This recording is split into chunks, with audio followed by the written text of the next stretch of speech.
Now let's talk about something that's a little bit different. You may have heard of these, you may not have. And this is called C# structures. Now, you'll also hear this thing usually called a struct. And you'll hear programmers say, I'm going to put together a struct, or I'll use a struct here. They're talking about a C# structure.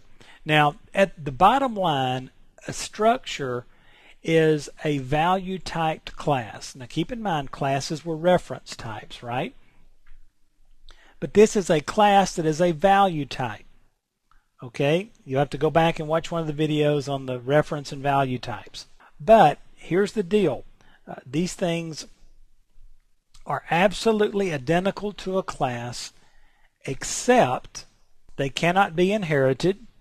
And if you don't know what that is, go dig on it a little bit. We're not going to get into inheritance here. But it's not a reference type. I've already mentioned that. So since it's not a reference type, and since it's a value type, it uses less memory than a class, and it is faster to create and destroy than a class is.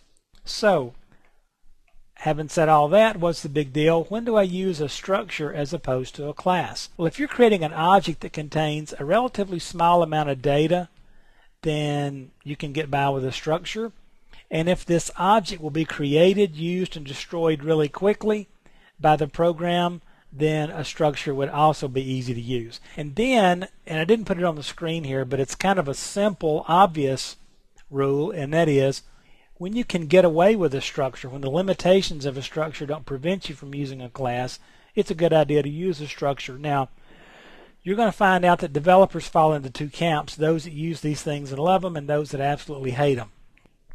But there's not a lot to hate here. They do some really cool stuff. Now, let's talk about how do I create and use one? Well, they're identical to classes in every way in that respect. Notice, if I go and can create a structure like I did a class, where I can just drop down under my form class and create just like I would a class, and just put public struct Bob, then open my code area or my block area, put in my fields, properties, methods, and then close it just like I did with a class. And then when it's time to instantiate a struct and use it, same thing as a class. I'll just say I'm going to create a variable called B, and it's going to be of a type Bob, which is a struct, and I want to set it equal to new instance of this struct Bob. And from that point on, if I just type B and period, I will see the properties and methods and that I have created in that struct, and it'll look and feel just like a class. When you're using it, you can't tell the difference. So